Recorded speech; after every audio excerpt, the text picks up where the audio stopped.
আসসালামু আলাইকুম। আশা করি আপনারা ভালো আছেন। আপনাদের সামনে আমি আজকে আবার আসলাম। এর আগে কথা বলেছিলাম কমিউনিকেশন নিয়ে, আজকে কথা বলবো আপনাদের ডকুমেন্টেশন নিয়ে। কাস্টমার সাথে কমিউনিকেশন করার পাশাপাশি আপনাকে কিন্তু প্রোডাক্টের ডকুমেন্টেশন সম্পর্কে ভালো ধারণা থাকা দরকার। ভালো ধারণা যদি না থাকে তাহলে কিন্তু আপনি কাস্টমারকে বিভিন্ন ডকুমেন্ট চাবেন, যেটা দরকার সেটাও চাবেন, যেটা দরকার নেই সেটাও চাবেন, এটা যেন না হয়। সুতরাং আপনি যে প্রোডাক্টটা সেল করবেন সেই প্রোডাক্ট সম্পর্কে আপনার ভালো ধারণা থাকবে, প্লাস কি কি ডকুমেন্টেশন লাগবে সেটা আপনি আগের থেকেই প্রিপেয়ার করে রাখবেন, যেন আপনার কোনো সমস্যা না হয়।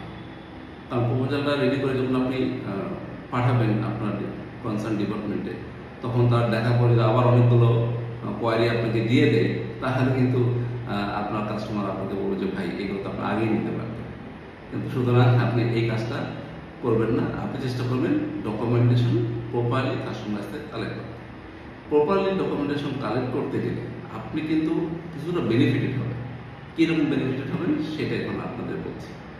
ধরেন আপনি কাস্টমারকে দ্রুত সার্ভিস দিতে পারবেন। দ্রুত সার্ভিস দেওয়া মানে কাস্টমারটা কিন্তু আপনার সাথে হ্যাপি হয়ে যাবে যে আমাকে কিন্তু দ্রুত সার্ভিসটা দিয়েছে। তাহলে কাস্টমার কিন্তু এই খুশিতে সে আরেকটা রেফারেন্স আপনাকে দিবে এবং এতে আপনি উপকৃত হবেন। তৃতীয় যে বিষয়টা হবে সেটা হচ্ছে যে আপনার কিন্তু কাজের প্রেশারটা কমবে। যদি আপনি প্রপার ডকুমেন্টেশনটা আপনার জানা থাকে তাহলে কিন্তু আপনি যে কোনো কাজ করার পরে আপনি নিশ্চিত থাকবেন যে আপনার কাজটা আপনি প্রপার ডকুমেন্টেশন দিয়েছেন এবং আপনার এই কাজটা সঠিকভাবে হয়ে যাবে।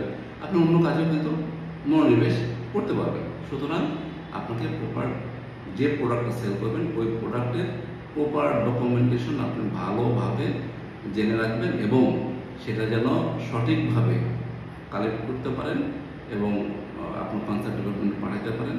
তাহলে দেখবেন যে আপনার কাজগুলো অনেকটাই সহজ হয়ে যাচ্ছে। এরপরে যে বিষয়টা ঘটবে সেটা হচ্ছে যে আপনি ডকুমেন্টেশনের ক্ষেত্রে যদি আপনি দেখেন যে আপনি কাস্টমারকে ভালো সার্ভিস দিলেন, কাস্টমার ভালো রেসপন্স আপনার কাছ থেকে পেল, তাহলে কি হবে? তাহলে যেটা হবে কাস্টমার তো আপনাকে রেফারেন্স করবে, পাশাপাশি আপনার কনসার্ন ডিপার্টমেন্টের কিন্তু আপনার উপর একটা ভালো ধারণা থাকবে যে এই যে ফাইলটা প্রপোজালটা রেডি করেছে তার প্রপোজালে কিন্তু কোনো ডকুমেন্টেশনের অ্যাটলিস্ট কোনো প্রবলেম নেই।